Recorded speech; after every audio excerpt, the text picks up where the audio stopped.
एक संत के पास एक बहरा आदमी सत्संग सुनने आता था। वह पूरी तरह से बहरा था।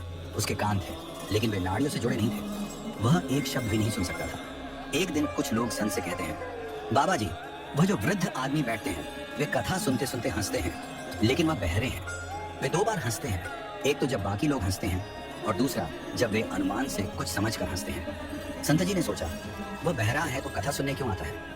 संत जी ने देखा कि वह व्यक्ति रोज समय पर सत्संग में आता था और घंटों बैठा रहता था, कभी उठकर नहीं जाता था। यह देख संत जी को और अधिक कौतूहल हुआ। उन्होंने सोचा, अगर वह बहरा है तो कथा क्यों सुनता है। यदि वह कथा नहीं सुन सकता तो उसे रस नहीं आएगा और फिर वह यहाँ क्यों बैठेगा। संत जी ने उस वृद्ध को बुलाया और उसके कान के पास ऊंची आवाज में पूछा, क्या तुम्हें मेरी आवाज सुनाई देती है। वृद्ध ने कहा, क्या बोले महाराज। संत जी ने फिर से आवाज और ऊंची कर पूछा, जो मैं कह रहा हूँ क्या वह सुनाई पड़ता है। वृद्ध ने वही उत्तर दिया, क्या बोले महाराज। अब संत जी समझ गए कि वह व्यक्ति वास्तव में पूरी तरह से बहरा है। संत जी ने सेवक से कागज और कलम मंगवाया और फिर लिखकर पूछा, तुम रोज यहाँ क्यों आते हो जब तुम सुन नहीं सकते। वृद्ध ने लिखा, बाबा जी, मैं सुन तो नहीं सकता, लेकिन यह तो समझता हूँ कि जब कोई महापुरुष बोलते हैं तो उनका शब्द पहले परमात्मा में डुबकी मारता है। वे जो बोलते हैं वह मेरी आत्मा को छूता है, भले ही मैं उसे सुन नहीं पाता, इसी कारण मैं यहाँ आता हूँ। वृद्ध ने आगे लिखा, दूसरी बात, जो पुण्य आत्मा लोग आपकी अमृतवाणी सुनने के लिए आते हैं, उनके बीच बैठने का भी मुझे पुण्य मिलता है, इसी कारण मैं सत्संग में आता हूँ। मुझे तो आपका आशीर्वाद और वाणी का प्रभाव अपने शरीर में महसूस होता है। संत जी ने देखा कि यह वृद्ध व्यक्ति तो गहरी समझ वाला और आध्यात्मिक दृष्टि से संपन्न है।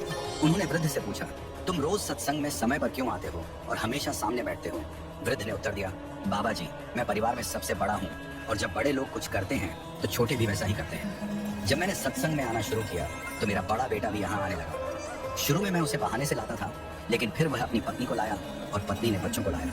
अब पूरा परिवार यहाँ आता है। मुझे लगता है कि इससे घर में संस्कार आ रहे हैं। संत जी ने उसकी बातों को ध्यान से सुना और समझा। उन्होंने कहा, तुम्हें हंसने का पूरा अधिकार है और तुम्हारा यह कार्य भी बहुत पुण्यकारी है। तुम्हारी उपस्थिति से तुम्हारे परिवार को भी लाभ मिल रहा है। सत्संग और ब्रह्मचर्या का पुण्य इतना महान होता है कि भले ही कोई सुन न पाए, केवल वहाँ उपस्थित होने मात्र से वह व्यक्ति जीवन के पाप और ताप से मुक्त हो जाता है।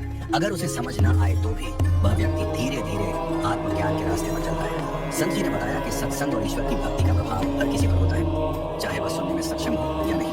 ये एक ऐसा पुण्य है जो जन्मों तक लाभ देता है। इसलिए यह जरूरी नहीं कि हमें हर शब्द सुनने की आवश्यकता हो, बल्कि हमें केवल वहाँ उपस्थित रहकर उस दिव्य ऊर्जा और वाणी का अनुभव करना चाहिए। इससे यह शिक्षा मिलती है कि सत्संग में केवल भाग लेना ही पर्याप्त है, चाहे हमें कुछ समझ न आए। ईश्वर की वाणी का प्रभाव एकाग्रता और मनन से मनुष्य के जीवन में शांति और सुख लेकर आता है।